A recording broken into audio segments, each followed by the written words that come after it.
She didn't believe me at first, but when the children had an experience that same night, well, that changed her mind. And I saw her with her hands sticking up, doing this.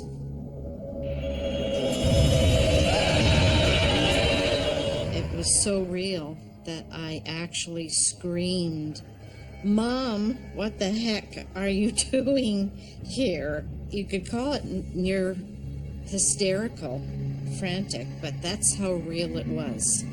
Except when I got to the bottom of the escalator, she was gone.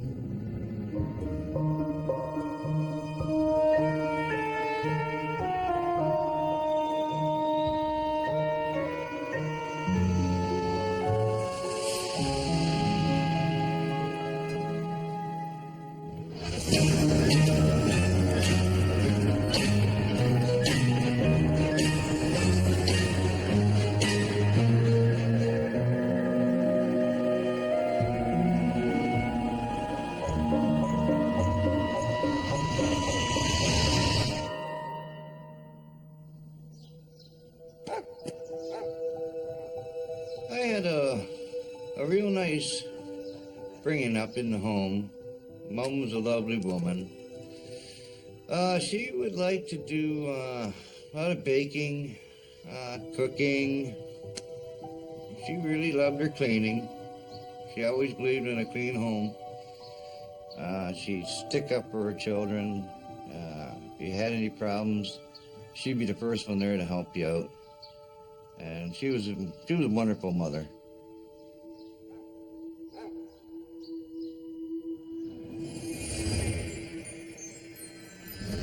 I'm Lawrence Chow, and welcome to Ghostly Encounters. Today we explore just how long forever is when you're talking about a mother's love. Ron and Pam both loved their moms and both believed that the complex, loving mother-child relationship didn't end with death. Ron's a father himself, and he understands how deeply a parent can love. That helps him when it appears to both Ron and his kids that his mother's ghost has come home.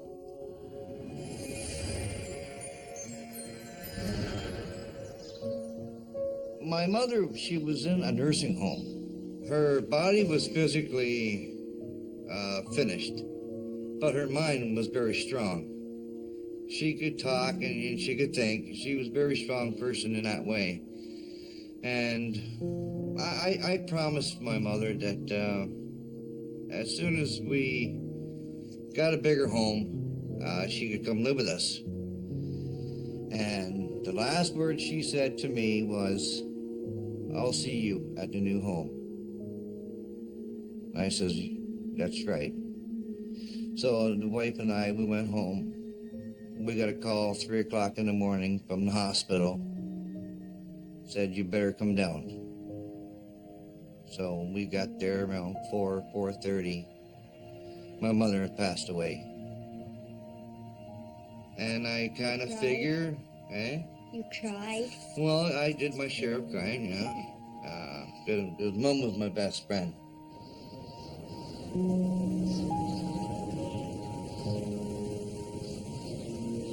The way I look at it is that she come into the new home. We promised her to come into that new home, and she did. My wife and I we were in bed, and our daughter Trinity happened to see something that was abnormal. Do you want to say anything there, Trinity, about it? Okay. I was going to the washroom. I washed my hands. I looked up in the mirror to brush my hair back.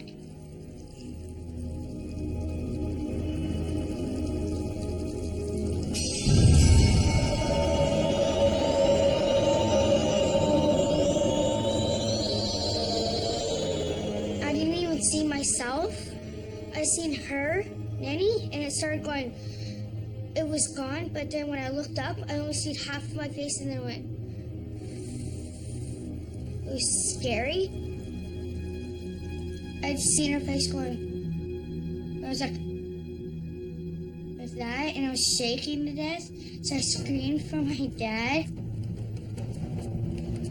and I started crying. But then my dad was there, and then he said, "What's wrong?" And I said, I think I see Nanny." And then he just said, "It's okay. She won't do anything. She won't even hurt you." That's all. I advise her that Nanny's not going to hurt her, because Nanny's never hurt anybody in her life, and she's there to look after her and look out for her. She was wearing the exact same shirt with, it says Irene on it, when I seen her in the mirror. Because you could see a little bit of her shirt, like right here. In the nursing home, they Took off label your shirts and your clothing. And on Mom's it had Irene up on here. And the shirt that Trinity has seen was the same shirt that my mother passed away in. It was white and it had a little bit of flowers on it. Yeah. Right here. Right. It had her name on the front. Yeah. And that shirt was hung up in the closet. I wouldn't go back in there ever again.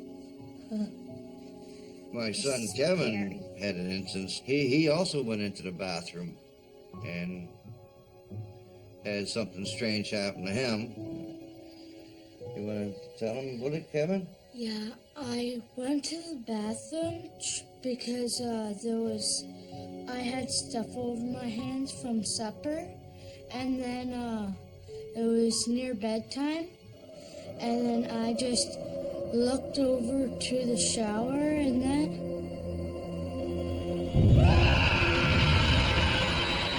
I saw her with her hands sticking up, doing this.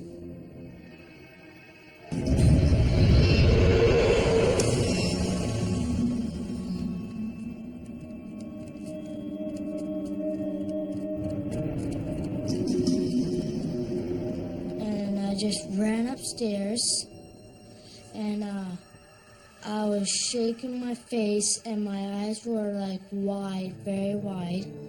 And then I said, "I saw Nanny," and I started crying. His face was like that, but pale, and it was so scary.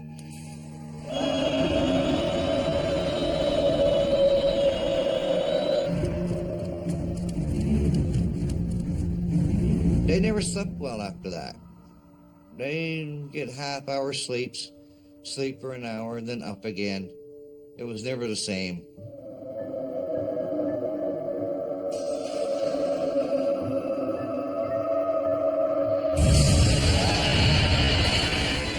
My wife and I were just happened to be sitting in the front room watching TV, and all of a sudden, the hair on my arms started standing up. Then I knew there's something wrong here.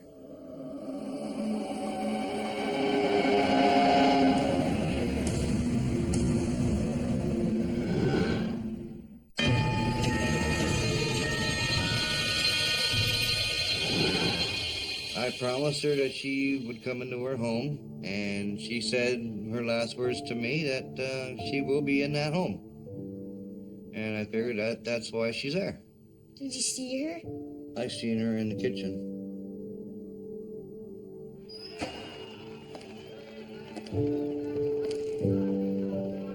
My wife and I were just happened to be sitting in the front room watching TV, and you just get this feeling that there's somebody watching you.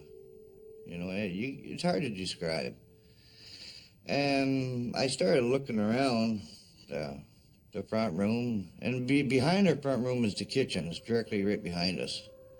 And I looked and never seen anything. So I continued to watch TV, and I looked over to my wife, and she never noticed anything. And all of a sudden, the hairs on my arms started standing up, and I knew something wasn't right.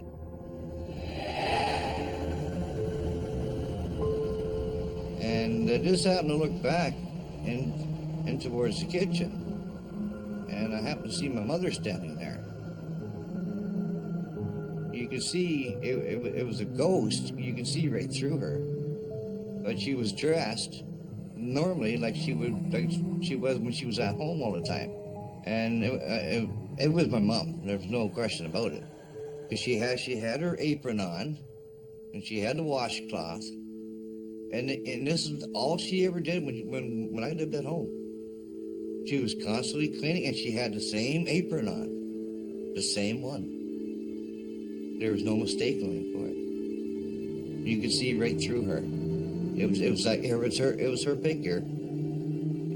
If you walked up to it, you could probably put your hand right through her. I looked at her for maybe 2 or 3 seconds, and I turned my head back towards the TV and looked at my wife, and she never noticed anything. And then I looked back again. She was gone. She was gone. I never said nothing no more that night. I look at it as she's like a guardian angel to me, and she's looking on me at all times. Mom and I, we were very, very close. She was my best friend. If I had a problem, I could tell her, and she'd always figure that problem out.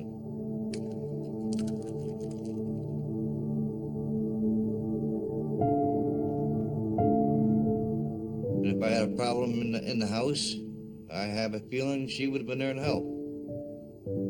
But kind of scared the kids, though. They never did use that bathroom again.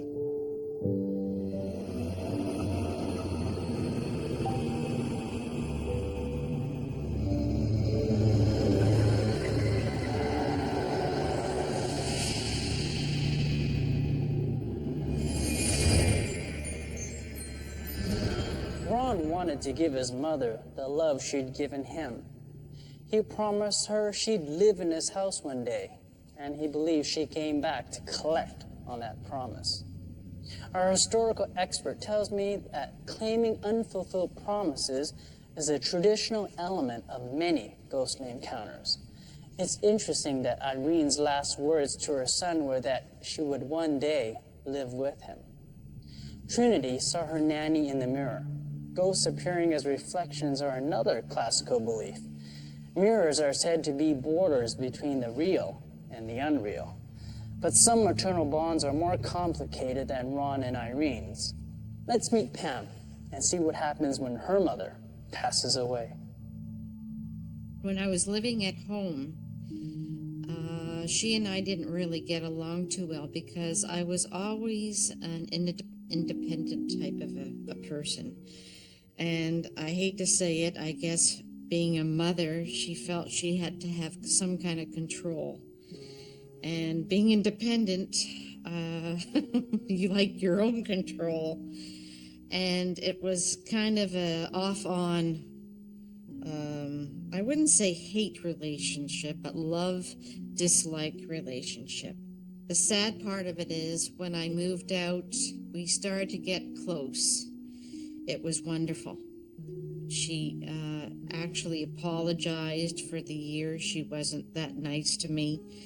We sat and had very good, deep discussions, and it was just blooming into a wonderful mother-daughter, mature relationship until everything went.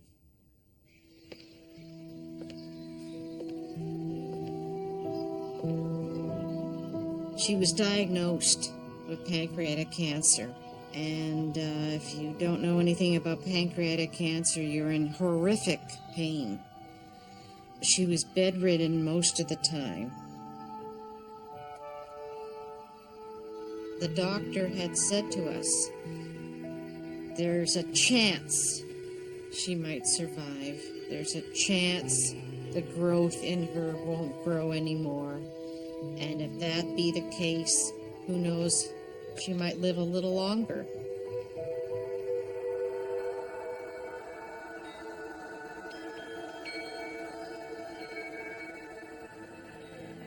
She was given 6 months. She lasted 8.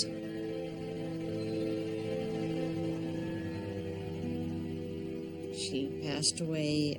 It was a Friday night, and it was about 4:30 at night. And even though she was suffering for 8 months, it still hits you pretty hard. part of me went with her to her grave when she passed away. I was never the same person.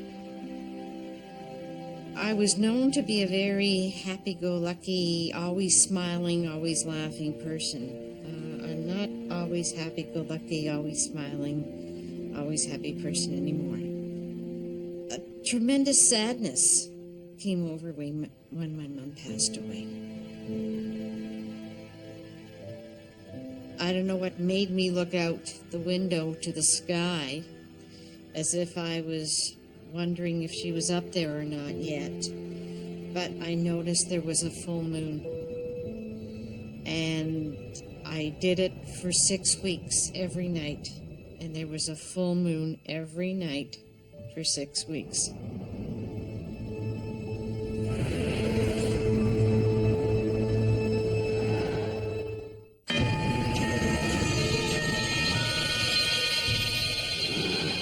There was a full moon every night for 6 weeks, which was very eerie because, as we all know, you never get it every day, especially for 6 weeks nonstop.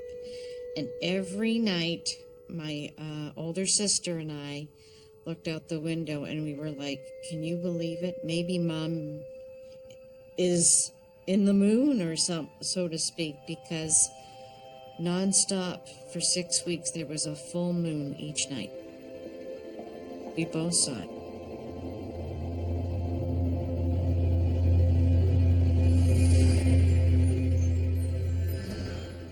Full moons, they usually appear for 1 or 2 nights. But for 6 weeks? Strange. But Pam's sister saw it too. What could explain that? The reason might be wrapped up in the way Pam saw her mother. Right before her death, her mom looked beautiful, almost lit from within. Did that transfiguration continue after her mother's death? Did she go from being lit from within to being fully transformed into light? It's a comforting way to remember somebody you love, isn't it? And it didn't end with the moon. Pam was to see her mother again, and again she was bathed in light, and she was beautiful.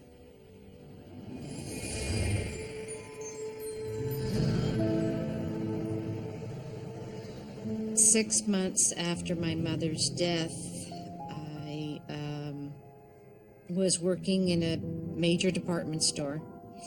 And one Saturday, out of the blue, I just happened to be coming down the escalator at the department store.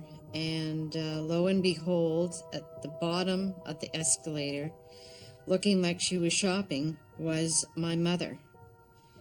As clear as the people I've seen today, that's how clear she was standing there.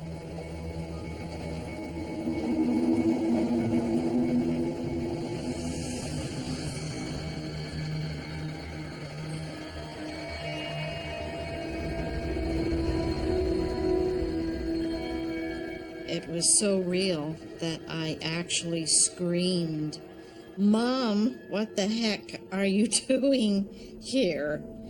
And what even made it more believable is she responded by looking up and didn't say out loud, but she just kind of looked sorry. And I said to her, "Does Dad know you're here? Does Dad know you're shopping? After what you've been through in the past months, what the heck is happening here?" You could call it near hysterical, frantic, but that's how real it was. Except at the end, when I got to the bottom of the escalator, she was gone. I was extremely upset. If she was going to come to me, so to speak, why didn't she come to my home, or why at work? But the only normal thing I thought of was that she loved to shop, and every Saturday was her day, and she liked to go to this particular department store. I don't know what made me do this, but I ran around the corner and went upstairs and then back down that same escalator. And lo and behold, there she was again as I was going down the escalator. And this time I looked at the people who were with me on the escalator, and I started yelling at her again, "Just stay there. I told you to stay. Don't move." And they were looking at, it seemed, at her like I was seeing her. I knew if I'm seeing a vision, so are they. What I found also very strange is there was a group of people, like a halo around her.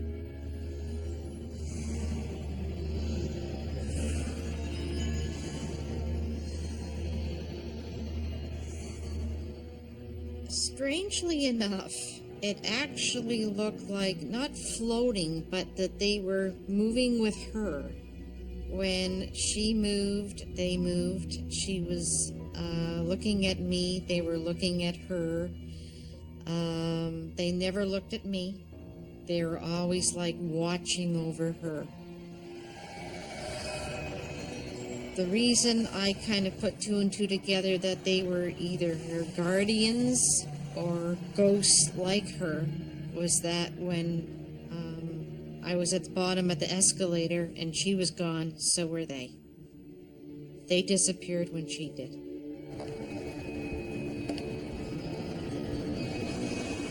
I definitely knew it was a vision, but it was so real.